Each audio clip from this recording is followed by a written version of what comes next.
Welcome back to Insight Review as we look back on the defining stories of the past 7 days. Chelsea Manning walked out of military prison as a free woman this week after only serving 1/5 her sentence for leaking classified information.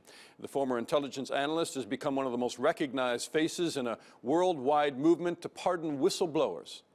Chelsea Manning began work as an intelligence analyst for the U.S. Army in Iraq in 2009. 1 year later, Manning leaked classified information to WikiLeaks. The intel, which included more than 700,000 classified cables and war logs, was subsequently made public, along with footage of a U.S. helicopter attack that killed 2 Reuters journalists. Manning was reprimanded in custody, tried by court-martial, and in July of 2013 sentenced to 35 years in prison. However, earlier this year, the outgoing President Barack Obama commuted that sentence. Chelsea Manning was released from prison on Wednesday, having served only 7 years behind bars. Still with us in studio, author and broadcaster Michael Goldfarb and media and communications specialist Ellen DeZoot. First of all, Ellen, was justice done on Manning, do you think? Well, whether justice has been done is kind of an issue for the Justice Department, but certainly what's happened today, Chelsea Manning has walked out of prison into a very different world around whistleblowing, and that tension, though, still very much persists around national security versus public interest. I mean, we could see that today with the news about Assange, but whistleblowing is very much still top of the agenda, and we're not seeing any signs of that going away. Let's talk about Assange. Michael, you know, the Swedish now have dropped this rape allegation against Assange. He is still at the Hotel Ecuador, at the Ecuadorian embassy, and maybe they're going to have some free room coming up there, or maybe not, because the Americans have hinted but haven't declared. Will they do an arrest warrant? Will they start an extradition process? Well, first of all, he jumped bail when he went into the Ecuadorian embassy. He jumped his bail, which had been granted by the Brits, and so the Brits want to have a word in his ear about jumping bail, and he could be arrested by the UK authorities. I have no doubt that if he comes out and is arrested, there'll be an extradition request post-haste coming into Theresa May's government. The current Attorney General in the United States, Jeff Sessions, is a real hard man. He was a hard man as a judge in Alabama, and he is certainly wanting to get Assange back to the United States. Right. So as we go to tape here, as we record the program, there has been no official extradition request. But Sessions said in April very clearly when he was asked about it that it is a priority dealing with whistleblowers and to arrest them in the U.S., and that was in direct answer to a question about Assange. And what's interesting, of course, is that during the course of the campaign, when WikiLeaks was releasing all of this material from the Democratic National Committee's computers, which they had hacked, easily, too easily. I mean, you don't even have to code to you didn't have to code to even break in. You just needed to get them to open an email, which they did, the morons. But anyway, you know, Donald Trump at a presser said, "I love WikiLeaks." Now, is he going to walk back from that and let Jeff Sessions, you know, push for an extradition on Julian Assange, who clearly has been, you know, working closely again with Vladimir Putin, with the Russians, in terms of the selectivity of what WikiLeaks releases? Ellen, I mean, just take us somewhere on that in the sense that do you think that there's a very distinct difference between the two administrations, between the previous administration of Obama and now President Trump? Because Obama was fairly, you know,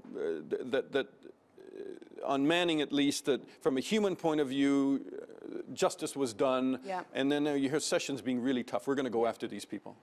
That's true, but saying that, Obama actually prosecuted more people under the Espionage Act than any other president in US history combined. That's interesting, yeah. He did really go after leakers, and actually the signs now are showing that Trump is likely to do more of the same, despite despite what he said during the campaign. Last word on it, Michael?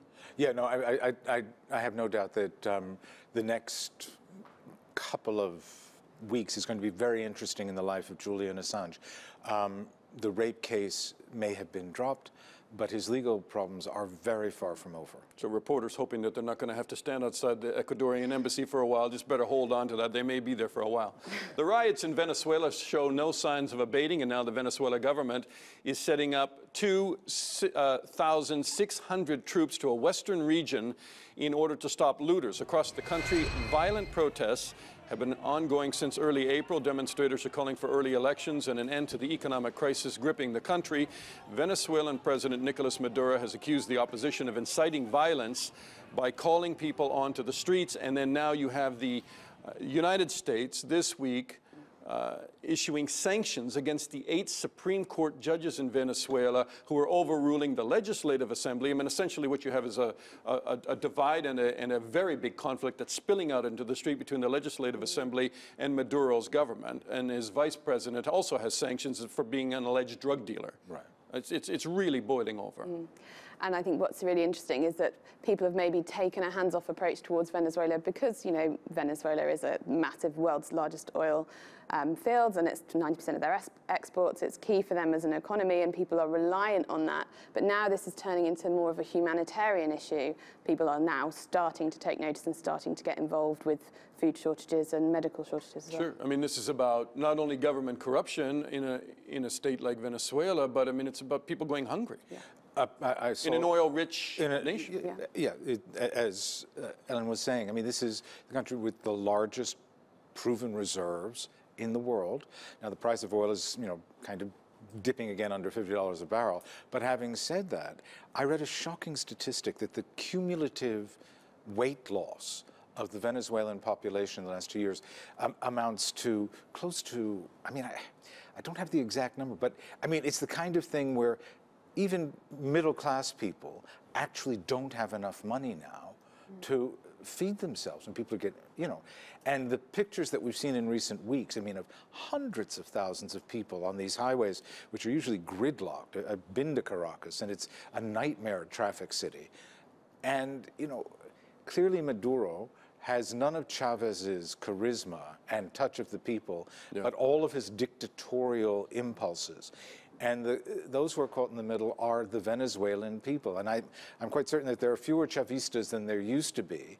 And, you know, again, you have to look back at the United States and say, if you had a White House that had a real president in it, they could take a grip on this hemispheric humanitarian crisis building, and one in which the United States does have some leverage. And they could do something about it. But instead, it looks as if the country, and it hasn't gone to civil war. They're still basically, you know, just walking in the streets and confronting the police. More and more violence. And that's where the violence is. But it isn't like a civil war yet. But people are under great duress in Venezuela, and that's a shame. An amazing week of news coming out of Venezuela, Alan. And as we know in the past, I don't want to compare Venezuela's situation to any others, but as the violence increases more in the street, as more people are killed, as more people are arrested, the fire doesn't tend to go out. No, indeed. And what we're likely to see is the president cracking down even more military control. And what's going to happen in the end, only time will tell, but some kind of intervention is probably going to be necessary. Ellen, Michael, super to have you both. Thank you so much. We end with our Insight Bite, a little something that we feel that you should know. If you've ever flown KLM, then you may have flown with royalty, or rather been flown by royalty. The Dutch monarch, King Willem-Alexander, has revealed that for 21 years he has flown as a co-pilot on commercial airline flights. He says that after attaining the requisite licenses to fly passenger planes, he flew twice a month with the airline to keep his skills sharp. I wonder if air traffic control needs to say you're cleared to land, Your Highness. That's all for now. I'm Dana Lewis, and that was Insight Review.